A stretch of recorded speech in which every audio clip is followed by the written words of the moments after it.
Hi everyone, my name is Yue Huang. I represent our study on Amazon versus my brother, how users of shared smart speakers perceive and cope with privacy risks.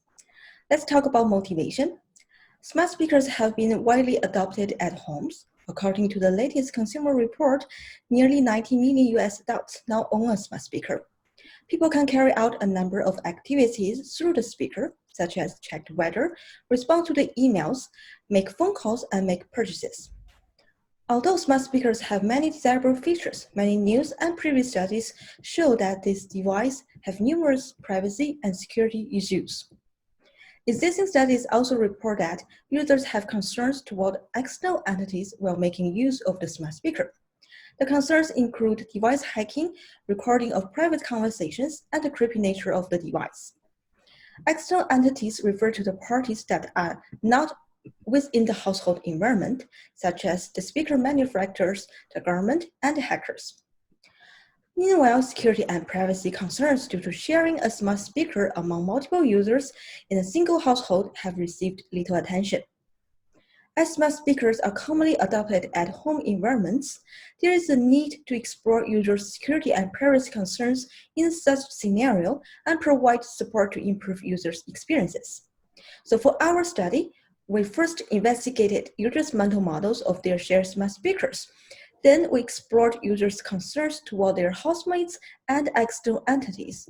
And last, we learned about their corresponding coping strategies to address the identified concerns. For the methodology, we performed semi-structured interviews with users of shared smart speakers. The interview questions focus on 4 segments. On average, the interview takes 14 minutes. Participants were recruited through social media and our institution's study list. For data analysis, we performed open, axial, selective, and theoretical coding. During open coding, we identified initial codes. In the axial coding, we related the codes to each other and formed categories. For the selective coding, we selected the main category and reorganized the related codes. As the last step, we developed the theoretical model to explain the core category. This code diagram illustrates how we connect codes to each other and formed categories. Theoretical saturation was reached after interviewing 23 participants. We conducted 3 more interviews and did not obtain any new codes. In total, we interviewed 26 participants from 21 households. Participants' age ranged from 19 to 55 with a mean of 31 and a median of 30. The most popular device participants owned is Google Home Mini.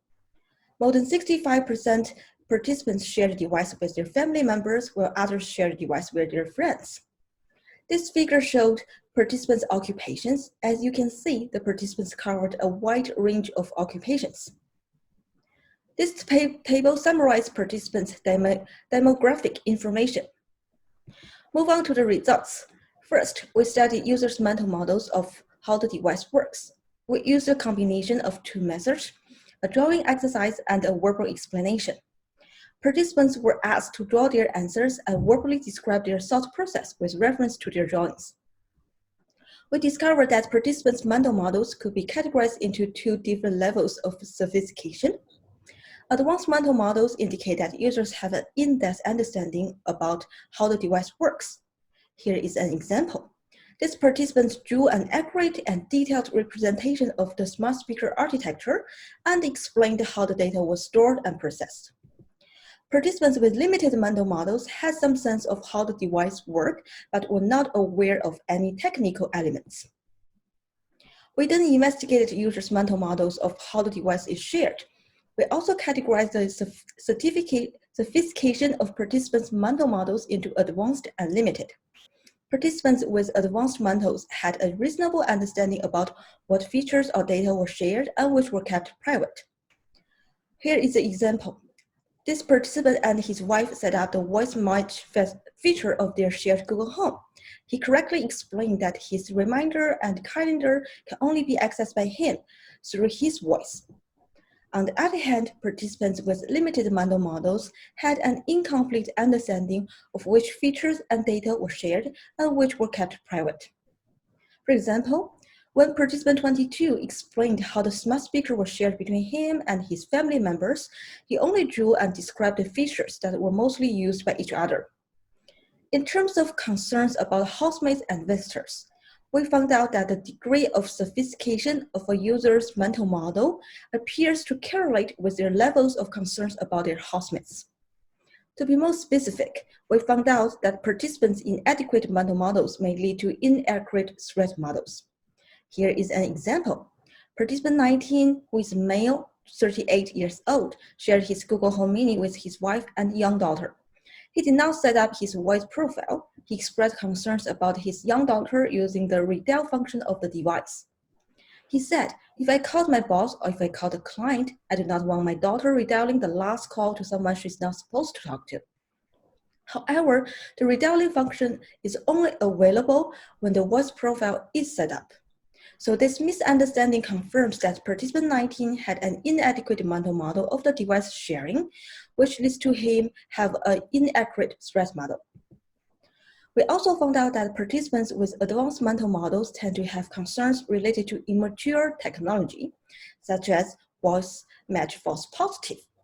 For example, participant 8 said, my younger brother has a similar voice. Sometimes when we talk to the speaker, it recognizes him as me. In terms of concerns toward external entities, participants were mostly worried about the usage of the data that is being collected by the speaker company. Participants identified 5 use cases they were worried about. First, participants believed that the device manufacturers could use the collected data to determine their life patterns. One participant mentioned that if she asked for a recipe, she must be in the kitchen, and the company could use her data to learn about this. Some participants believe that the speaker manufacturers could secretly sell their data to third parties. A few participants were indeed concerned about their private conversation being recorded and shared with other entities.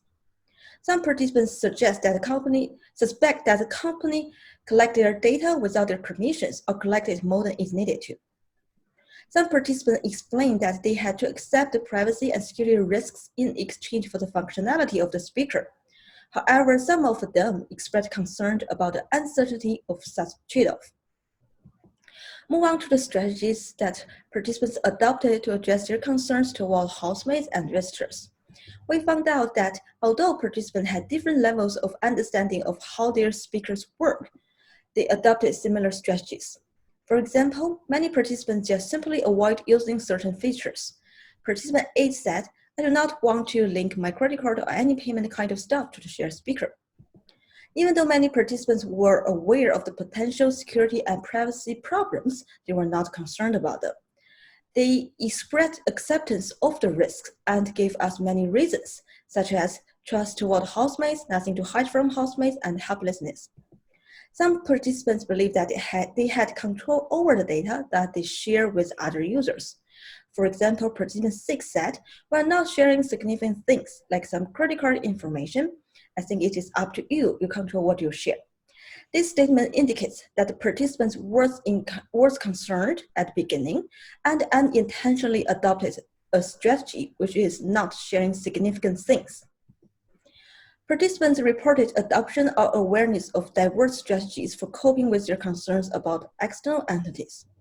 Similarly, many participants intentionally avoided using certain features or storing sensitive information on the device. Few participants report that they had taken every mitigation strategy that they have been suggested to or they are aware of.